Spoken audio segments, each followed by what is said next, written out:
पता कि आप ये सवाल एक मिनट, आप मुझे कटघरे में खड़ा नहीं कर सकते शरद प्रधान। मुझे कटघरे में खड़ा नहीं कर सकते, आपकी हैसियत नहीं है। आप मेरे मेहमान हैं, मेहमान के तौर पर बैठिए।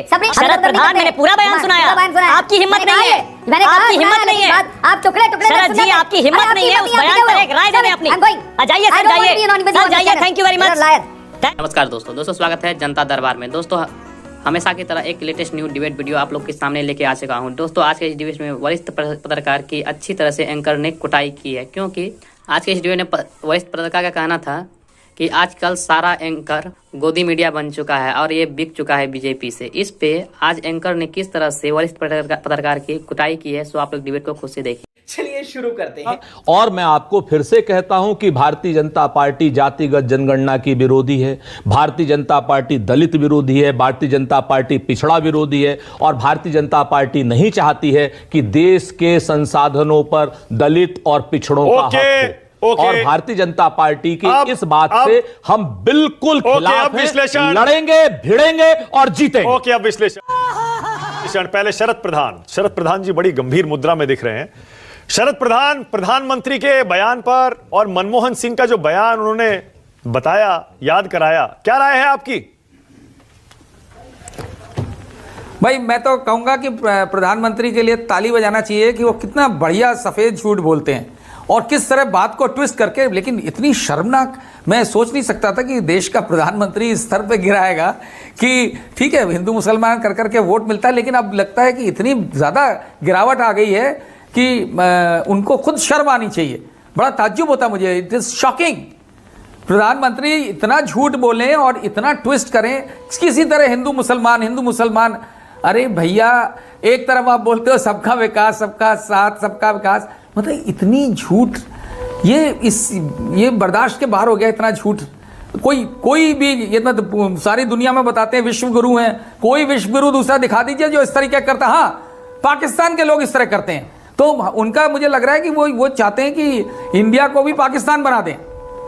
ये बड़ा अफसोस की बात है, क्योंकि इस तरीके की हरकत तालिबान में होती है या पाकिस्तान में होती है। अब ये प्रधानमंत्री के मुंह से सुनने को जो शब्द आ रहे हैं, इस तरीके की हरकतें वहीं होती हैं। इससे ज्यादा मुझे ये इसमें बात में मुझे लगता है कांग्रेस जो कह रही है, ओके नहीं, जरा मुझे बोलने भी दीजिए भैया। 40 मिनट से वेट कर रहे हैं। ये जो है, इस तरीके की बातें जो इनके मुंह से सुनने को मिल रही हैं, इससे ऐसा लगता है ये बौखलाहट तभी आती है जब आदमी घबराया हुआ होता है। हम तो सोचते थे कि मोदी जी के नाम पे जादू हो चुका है और उन्हीं के नाम पे जीतेंगे, सारा मीडिया भी उनके हाथ में है, मीडिया वाले भी उनके हाथ में है, जो मेन स्ट्रीम मीडिया की बात कर रहा हूं मैं। और तो ये तो वैसे ही जाएंगे, लेकिन ये बौखलाहट क्यों? ये तो बौखलाहट तो दिखती है तब जब आदमी घबराया हुआ होता है। और घबराहट किस बात की है?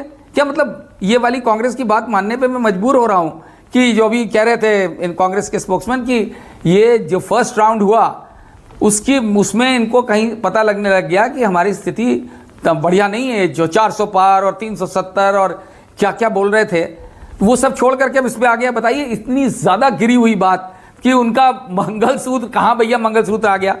ये बिल्कुल ओरछी गिरी हुई बात है और इसमें उनको भी, उन सबको शर्म आनी चाहिए जो इसको डिफेंड कर रहे हैं और बात को ट्विस्ट करते हैं। सच को ट्विस्ट करने से सच बिगड़ नहीं जाता है, सच सच ही रहेगा। ये इनको होश आना चाहिए इस बात का। और जो भी अब पार्टी के स्पोक्समैन तो बेचारे की मजबूरी होती है, वो उसको तनख्वाही इस बात की मिलती है कि झूठ को सच बोले।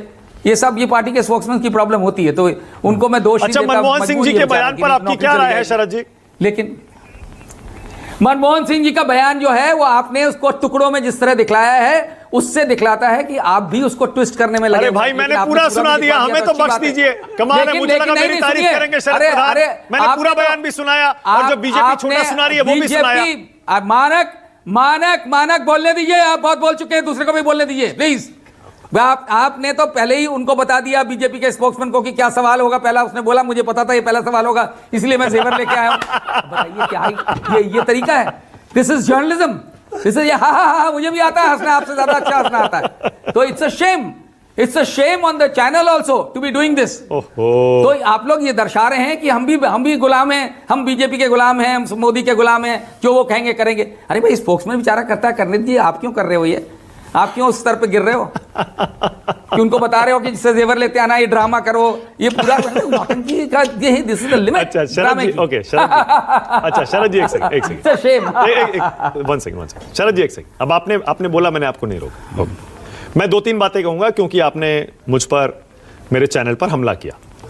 अगर आपने हंसी मजाक में कोई कटाक्ष किया होगा, अब मुझे बोलने दीजिए। अब अगर आप वाकई लोकतंत्र के, अगर आप लोकतंत्र के समर्थक हैं, सुनने की भी हिम्मत रखिए शरद जी। बुलाए मत करिए और किसी को, खाली बीजेपी वाले बुलाया करिए। सुनने की हिम्मत रखिए शरद जी। आपने बोला, मैंने सुना, सबने सुना, आप भी सुनिए। अरे बहुत हिम्मत है यार, हमसे सीख तो सुनिए सर, फिर सुनिए ना, हिम्मत है तो सुनिए, थोड़ी हिम्मत दिखाइए सर। ओके, नंबर 1, सबसे पहले शरद प्रधान, शिवम त्यागी का स्टाइल था, मुझे पता था ये पहला सवाल होगा, या वो जो ज्वेलरी लेकर आए, इसमें मेरा और चैनल का कोई रोल नहीं है। आप चाहें तो उनसे पूछ लें, चाहे किसी से भी पूछ लें, वो खुद अपनी मर्जी से ये ज्वेलरी लेकर आए थे। उनको सपना आया था। अरे सपना आया होगा, मुझे क्या पता कि आप ये सवाल पूछने एक मिनट, आप मुझे कटघरे में खड़ा नहीं कर सकते शरद प्रधान। हाँ, मतलब मुझे कटघरे में खड़ा नहीं कर सकते, आपकी हैसियत नहीं है। आप मेरे मेहमान हैं, मेहमान के तौर पर बैठिए, अपनी राय दीजिए। सब लोग देख रहे हैं, मानक सब लोग देख रहे हैं, अपनी शरद प्रधान अपनी राय दीजिए। किसी को कटघरे में खड़ा करने का आपको कोई हक नहीं है। आप राजनीतिक दलों से सवाल करिए, मुझे और मेरे चैनल को कटघरे में खड़ा नहीं कर सकते आप शरद प्रधान। दूसरी बात, मनमोहन सिंह के बयान पर मैंने आपसे सवाल किया, आप इधर उधर करके और मुझे कहने लगे मैंने टुकड़ों में बयान सुनाया। इधर उधर पूरा बयान सुनाया, बात कर रहे हैं शरद प्रधान, मैंने पूरा बयान सुनाया। आपकी हिम्मत नहीं है, मैंने आपकी हिम्मत नहीं है, आप टुकड़े टुकड़े शरद जी, आपकी हिम्मत नहीं है उस बयान पर एक राय देने अपनी। जाइए सर, जाइए सर, जाइए। Thank you very much, thank you very much, बहुत बहुत धन्यवाद।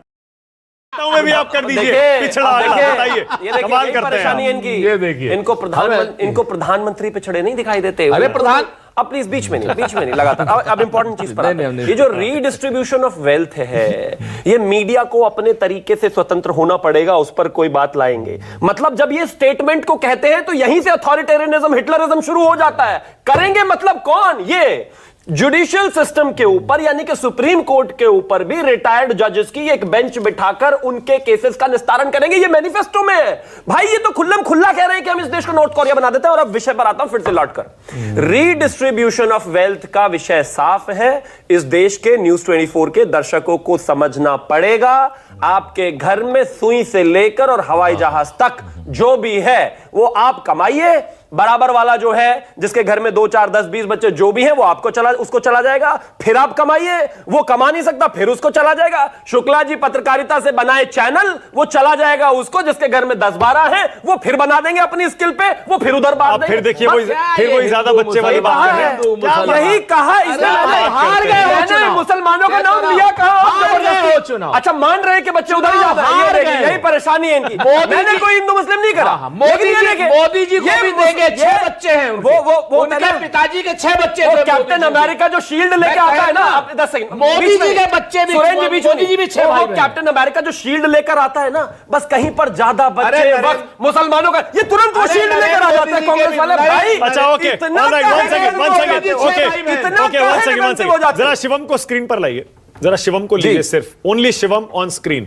शिवम आज ये सफेद रंग की एक टी शर्ट पहन के आए हैं और इस पर लिखा क्या है, जरा बताइए। आपकी बार 400 पार, फिर एक बार मोदी सरकार। हाँ, तो ये पार्टी की तरफ से है या आपका इनिशिएटिव है? ये पार्टी का ये नारा है और मेरा ये कमिटमेंट है कि 4 जून को जब तक आपके साथ बैठकर 400 पार नहीं हो जाती, तब तक मैं यही पहनूंगा। रोज हर रोज पहन रहा हूँ जी। प्रण है आपका ये? अरे आदरणीय, 4 जून तक यही पहनेंगे? बिल्कुल प्रण है। आदरणीय प्रधानमंत्री जी ने 10 साल दिए इसको, देश को 30 साल से ज्यादा दिए, देश को इतना कुछ दिया, आज देश को लौटाने का मौका है। मुझे लगा शिवम तरीके से लौटा, मुझे लगा। तो दोस्तों आज का ये डिबेट यहीं समाप्त करते हैं। आई होप कि आप लोग को काफी ज्यादा पसंद आया होगा। अगर पसंद आया हो तो एक लाइक एंड चैनल को सब्सक्राइब कीजिए। साथ में आप लोग कमेंट बॉक्स में अपनी राय जरूर लिखें। चलिए मिलते हैं कोई नेक्स्ट डिबेट में, तब तक के लिए जय हिंद, जय भारत, वंदे मातरम।